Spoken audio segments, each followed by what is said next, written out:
दिया है महिला आरक्षण का, नारी शक्ति विधेयक।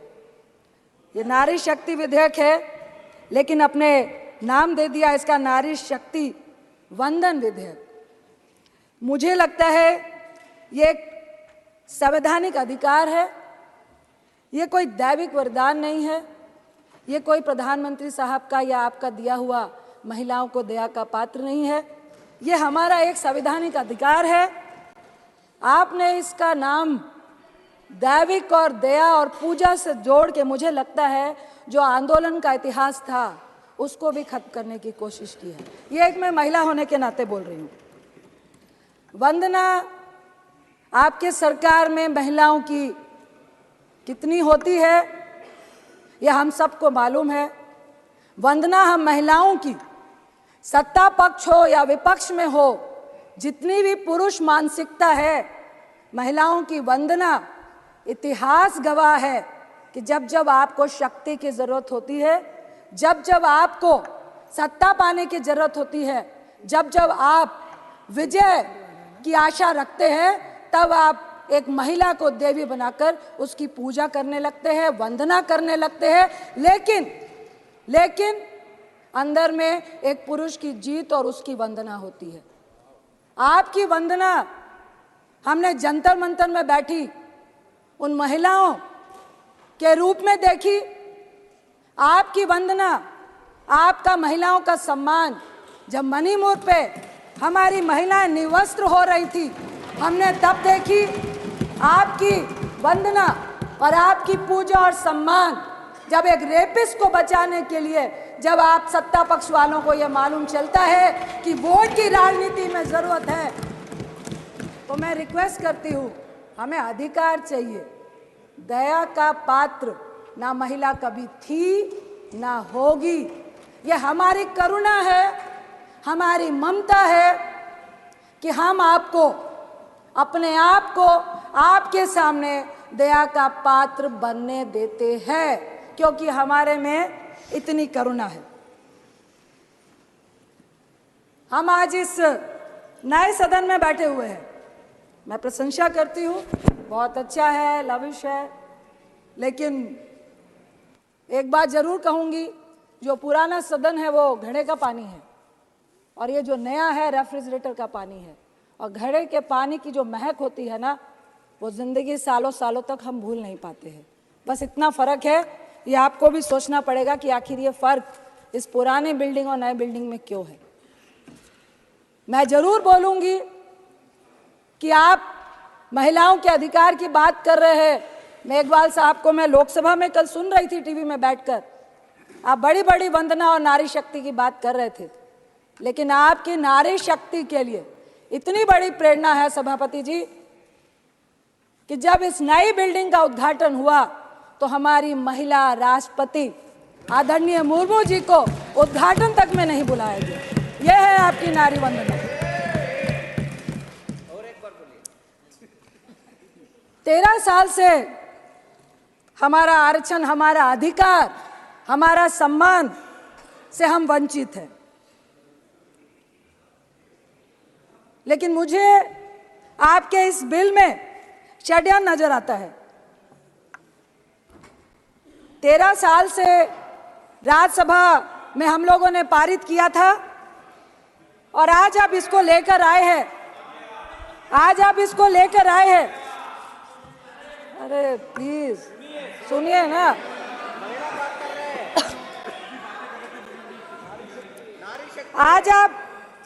आज आप इसको लेकर आए हैं 9.5 साल के बाद।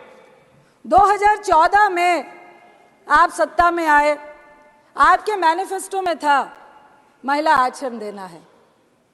9.5 साल क्यों लग गए? मेरा पहला सवाल आपसे यही है। दूसरा सवाल, महिला आरक्षण के लिए आपको स्पेशल सत्र बुलाने की जरूरत क्यों पड़ गई? प्रचार करना था। जो लाइमलाइट लेने की आदत आपको हमेशा से रही है, इसमें भी महिलाओं को भी आपने यूज किया है। तीसरा सवाल, आपने कहा जाति जनगणना और परिसीमन का पेच जो आपने लगाया है, क्यों लगाया? मैं आपसे पूछती हूँ, आपने इसका जवाब दे रहे थे कल कि अगर हम ये नहीं कहते तो आप पीआई लेकर सुप्रीम कोर्ट जाते। अरे आप तो वो लोग हैं जिन्होंने नोटबंदी लगाने से पहले किसी से चर्चा भी नहीं की और 155 लोग लाइनों में मार दिए, तो अभी ऐसी कौन सी बाधा है? आप वो लोग हैं जो किसान का कानून लाने से पहले किसी से नहीं पूछा, 750 किसान शहीद हो गए, लेकिन वो आपकी बाधा नहीं बनी। 1 साल तक लगातार वो सड़कों में बैठे रहे। मैं आपसे सवाल करती हूं कि फिर महिलाओं के रिजर्वेशन के अधिकार में ये परिसीमन की, ये जनगणना की, सीट के रोटेशन की जो आपने बाधा लगाई है, क्या ये चुनावी एजेंडा है 2024 का, जिस पे आपको सिर्फ और सिर्फ झुंझुना दिखाना है? मैं आपसे आपकी नियत और अपने कांग्रेस की नियत के बारे में सफाई देना चाहती हूँ, उदाहरण देना चाहती हूँ। आप महिमा मंडल कर रहे हैं कि आप महिला रिजर्वेशन बिल लेकर आए, लेकिन मैं आपको उदाहरण देती हूँ कि 9 मार्च 2010 में जब यूपीए 2 राज्यसभा में जब ये बिल पारित हुआ था, यानी सत्ता में आने के 1 साल के बाद, यानी कि हमारी मंशा आने वाले लोकसभा में इसका प्रचार करना नहीं था। 10, 11, 12, 13, 14 में चुनाव था। हम सिर्फ और सिर्फ महिला को सशक्तिकरण करना चाहते थे। राजीव गांधी जी ने कहा था, मैं उनके एक इंटरव्यू के एक संक्षिप्त शब्दों को याद करना चाहती हूं कि महिलाओं के मामले में जो हिंदुस्तानी पुरुष है वो डबल स्टैंडर्ड का है। एक तरफ तो वो ऊंचे सिंहासन, उनके एक इंटरव्यू के एक संक्षिप्त शब्दों को याद करना चाहती हूं कि महिलाओं के मामले में जो हिंदुस्तानी पुरुष है वो डबल स्टैंडर्ड का है। एक तरफ तो वो ऊंचे सिंहासन में महिला को बैठाता है, लेकिन दूसरी तरफ जब उसको सम्मान और समानता का अधिकार देने की बारी आती है, तब वो अपना पल्ला खींच लेता है, जैसा कि आपने हमारी राष्ट्रपति जी के साथ किया, वो भी ट्राइबल। मैं आपसे सिर्फ इतना कहना चाहती हूं कि देखिए, हम चाहते हैं कि जातीय जनगणना, परिसीमन, रोटेशन को दरकिनार करके आप महिला को आरक्षण क्यों नहीं देना चाहते हैं? इसका मतलब है आप पुरुष के हिस्से में से महिलाओं को हिस्सा नहीं देना चाहते हैं। आप परिसीमन करेंगे, सीटें बढ़ाएंगे, उसके बाद आप महिलाओं को एक अलग से हिस्सा देंगे। आखिर क्यों नहीं आज के हिस्से में आप महिलाओं को हिस्सा देना चाहते हैं? मैं आपसे इतना ही कहूंगी कि हमारा जो महिलाओं को मजबूत करने का जो महिला का बिल था, वो यूपीए 2 में जो राज्यसभा में पास हुआ, हम चाहते हैं कि ये जो आपने नारी शक्ति का वंदन विधेयक का नाम दिया है, इसको समानता का अधिकार दे, हमें वंदना और पूजा नहीं करें। इसके साथ मैं आपसे जरूर कहूंगी कि हम चाहते हैं कि ये बिल पास हो, SC ST के साथ ओबीसी महिलाओं को भी अधिकार मिले, क्योंकि हमारी और आपकी जैसी महिलाएं संघर्ष करके आई हैं, कल भी आ जाएंगी। हमें भी संघर्ष करना पड़ता है, लेकिन इस राजनीति के फील्ड में, इस मैदान में एक अकेली महिला अगर वो समाज के लिए अच्छा भी करती है, लेकिन इस राजनीति के दलदल में उसका अकेले कूदना, संघर्ष करना आज भी बहुत जटिल है। क्योंकि अगर महिला मजबूत है, आपके साथ कंधे से कंधा मिलाकर चलना चाहती है, अपनी राय रखना चाहती है, वो जो पुरुष मानसिकता है उसको गवारा नहीं है। हम चाहते हैं, मैं अपनी पक्ष की महिलाओं से भी कहूंगी कि जब मणिपुर की घटना घटी, जब किसी भी रेप की घटना घटती है, जब हमारी पहलवान बच्चियां बैठती है, आपका समय तो समाप्त हो रहा है। समानता का अधिकार दिया है आपने महिलाओं को, ऐसा अधिकार दिया है समानता का अपनी महिला मंत्रियों को कि उनको कह दिया जाता है कि एक शब्द भी महिला के शोषण के खिलाफ आपका निकलना नहीं चाहिए।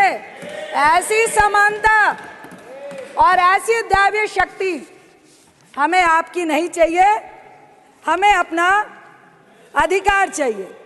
इसके साथ ही मैं एक कविता का अंश पढ़ के अपनी बात को खत्म करना चाहूंगी।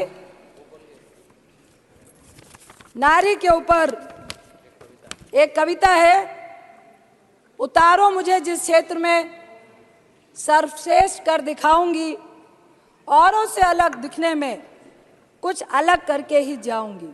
चाह नहीं है एक अलग नाम की, इसी को महान बनाऊंगी।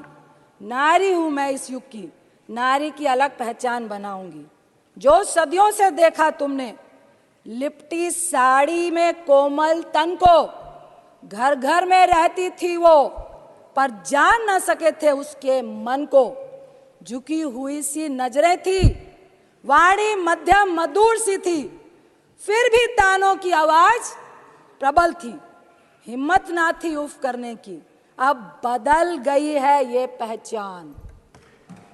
अब बदल गई है ये पहचान, नारी की ना साड़ी परिभाषा, वाणी अभी भी मध्यम मधुर सी, पर कुछ कर गुजरने की है प्रबल सी आशा। चाहे जो भी मैं बन जाऊं, गर्व से नारी ही कहलाऊं। मुझे गर्व है कि आज सभापति की चेयर में हमारी ओलंपियन पीटी उषा जी बैठी हैं। मेरा बचपन का सपना था, जब मैं पूजा में जाती थी और गॉड से विश करती थी, मुझे राजनीतिक व्यक्ति नहीं बनना था कि मुझे पीटी उषा जी की तरह गोल्ड मेडल लेना है। एक ही बात कह के मैं अपनी बात को खत्म करूंगी कि महिलाओं के समानता के अधिकार के लिए, चाहे राज्यसभा हो चाहे लोकसभा हो, हम सब महिलाओं को एकजुट होकर अपने सम्मान और अधिकार के लिए एक होना पड़ेगा। यही कह के मैं, ऐतिहासिक दिन है महिलाओं के लिए, इसलिए मैं इस बिल का समर्थन करती हूं और चाहती हूं कि ये आपके झोले में पिटारे में चला नहीं जाए। और ये जो 2019 का आपने झुंझुना पकड़ाया है, अगर सही मायने में आप महिलाओं को हक देना चाहते हैं तो कुछ तोड़ निकालिए और ये परिसीमन और जनगणना से पहले महिलाओं का हक उनके सामने रखिए। आपका बहुत बहुत धन्यवाद। Thank you.